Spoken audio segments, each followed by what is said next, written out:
سلام البنات. اليوم ان شاء الله غنوجد معكم هاد الحريشه اللي هي تجي غزاله رائعه وسهله وبسيطه، يعني في المتناول الجميع. واللي زوين فيها انها سهله. يعني يلا تحطوا الماء يطيب، شغله يجي عندكم شي واحد على غفله تكونوا يلا حطيتي الماء يطيب صافي خلطيها ودخليها الفران. ينفوا توجدي الطبله ديالك وهادشي هيا واجده وغزاله. ايوا المهم البنات دابا ندوزو للفيديو ان شاء الله. سلام البنات، الغزالات الفنات، نتمنى تكونوا بخير وعلى خير، اموركم مزيانه. اليوم ان شاء الله غنوجدوا واحد الحرشه، واحد البسبوس، واحد شنو تيسميها، المهم على واحد اليوغورت او حك ديال دانون كامل الدسم، وعندي واحد البيضه كبيره، وعندي واحد 2 معالق ديال السكر، وعندي مشروب غازي باش غنخلط، وعندي واحد 40 غرام ديال الزبده، وهنايا خلاص عندي شويه ديال السميده درتو مع شويه الزيت الزيتون، وعندي قبصه ديال الملح. اول حاجه غنديرو هذيك الملح، ماشي قبصه الصراحه راه نص معلقه صغيره، وعندي واحد 2 معالق ديال الكراميل، بودر ديال الكراميل، فوالا. المهم هذا فيه السكر، وعندي واحد الساشيه من فئه 15 غرام، وعندي 250 غرام ديال الزبده نو ديال السميده، اعتذر. ومؤكد الكوك، انا الكوك تيعجبني في الحرشه او البسبوسه. المهم البسبوسه هي المسقيه، مي هذه غنقولوا حرشه. على بركه الله غنديروا هذيك البيضه، المهم بيضه كبيره،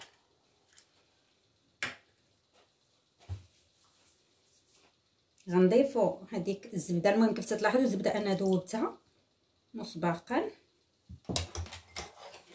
غنضيف السكر في نفس الوقت غادي نطرب.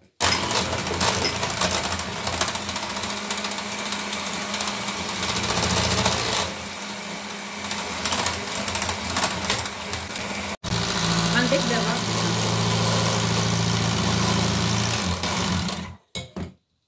نضيف هذاك الكاس ديال دانون،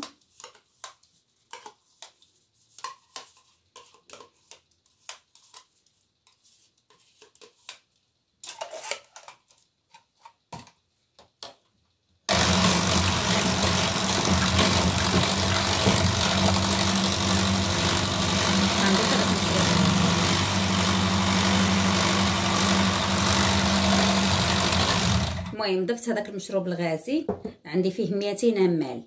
المهم حيت تنبغى نخلط وداويه، ولكن الصوت ما غيتسمعش مؤكد. المهم دابا غنضيف هذاك الكراميل، المهم عندي 2 معالق كبار. المهم باش نوريكم اللي غنكون نطرب مؤكد ما غيتسمعش الصوت. غنضيف لهاد السميده الكوك، غنخلطهم بجوج،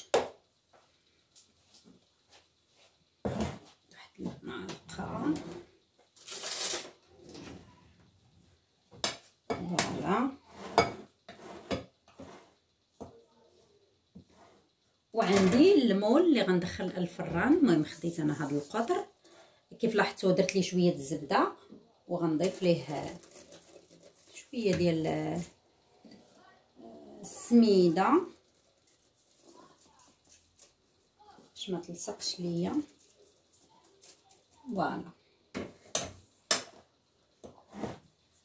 وغنضيف هذيك الخميره حتى التالي. المهم دابا غنحلها حيت غنبقى نطرب، هانتوما معايا.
صافي نقاد ليها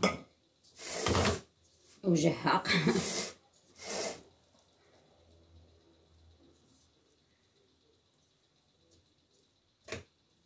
المهم دايره حتى هي ساهله وغزاله تتجي.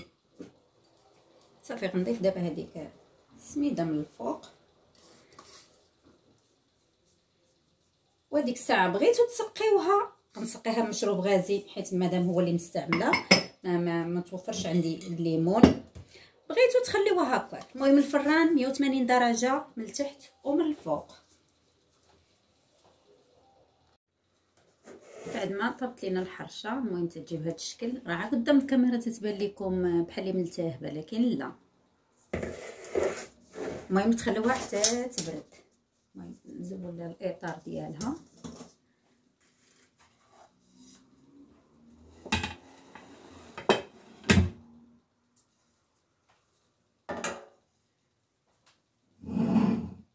كيف تلاحظوا انا عندي هنايا رقائق اللوز حمرتهم واحد شويه، وغندير ليها العسل. المهم انا ما غنشربهاش حيت كيف قلت لكم باش تبقى حرشه هذيك بسبوسه. المهم غندير واحد شويه العسل. صراحه هاد العسل باقي عندنا الجو بارد حنايا،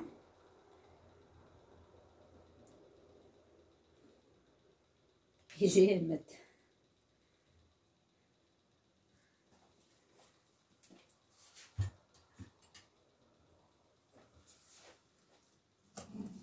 نحاول نوزعو ولو غير شويه حيت سينا تيبقى هكا مكبد. مازال خايده داك النوع المطلوق الجاري، مع الجو بارد تيتكبد هكا. اي فوالا.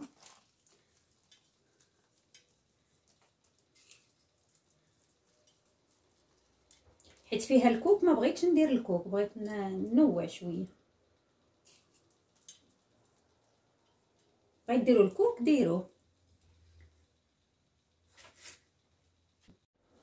ودابا نقطع معكم شوفوا كيفاش تتجي. عن جد راه تتجي رائعه.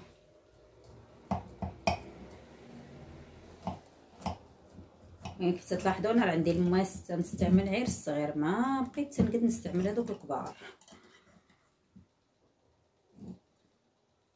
فوالا.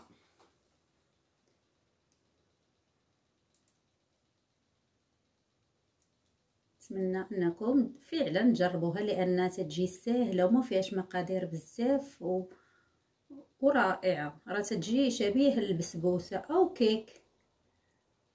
مهم نتمنى انكم تجربوها وتنال الاعجاب ديالكم. وهنا نختم الفيديو ديالي ونقول لكم نتلاقاو المره الجايه ان شاء الله. باي باي.